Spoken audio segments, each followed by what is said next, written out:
और प्रयागराज महाकुंभ में श्रद्धालुजनों की भारी भीड़ है। लगभग 8 से 10 करोड़ श्रद्धालु इस समय प्रयागराज के अंदर मौजूद है। कल भी 5.5 करोड़ श्रद्धालुजनों ने महाकुंभ का स्नान किया था। ये जो भारी दबाव श्रद्धालुजनों के कारण और श्रद्धालुओं के संगम नोच पर जाने के कारण वहां पर एक बना हुआ है, लेकिन पूरा प्रशासन मौके पे वहां मौजूद है। रात्रि को 1 से 2 बजे के बीच में अखाड़ा मार्ग पर, जहां पे अखाड़ों के अमृत स्नान के दृश्य से बैरिकेड्स भी किए गए थे, तो बैरिकेड्स को फांद करके आने में कुछ श्रद्धालु गंभीर रूप से घायल हुए हैं।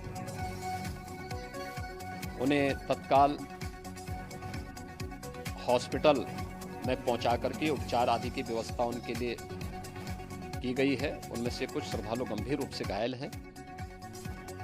लगातार प्रशासन स्थानीय स्तर पर श्रद्धालुओं की सकुशल स्नान कराने के से रात्रि को कल सायंकाल 6:30-7 बजे से ही मौनी अमावस्या का मुहूर्त प्रारंभ होने के बाद से ही लगातार लगा हुआ है। प्रयागराज में महाकुंभ में श्रद्धालुजनों के सकुशल स्नान करने, अमृत स्नान के लिए देश भर से आए हुए श्रद्धालुजनों की व्यवस्था के लिए, उनके कुशल क्षेम के लिए आदरणीय प्रधानमंत्री जी का प्रातःकाल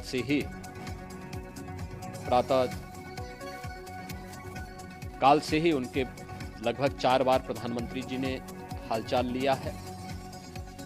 माननीय गृह मंत्री जी ने, माननीय राष्ट्रीय अध्यक्ष भारतीय जनता पार्टी श्री जेपी नड्डा जी ने,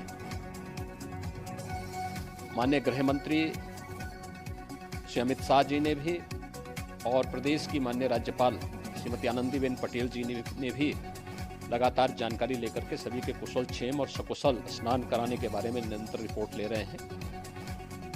हम लोगों की प्रातःकाल से ही श्रद्धालुजन जो भी आए हैं वे स्नान कर सकें, इसके लिए यहाँ पे उच्च स्तरीय बैठक भी चल रही है, जिसमें मुख्य सचिव भी हैं, डीजीपी हैं, प्रमुख सचिव गृह हैं, मुख्यमंत्री कार्यालय के अपर मुख्य सचिव के साथ साथ एडीजी लॉ एंड ऑर्डर के साथ साथ अन्य वरिष्ठ अधिकारीगण मौजूद हैं। प्रयागराज में हालात वर्तमान में नियंत्रण में हैं, लेकिन भीड़ का दबाव बहुत बना हुआ है।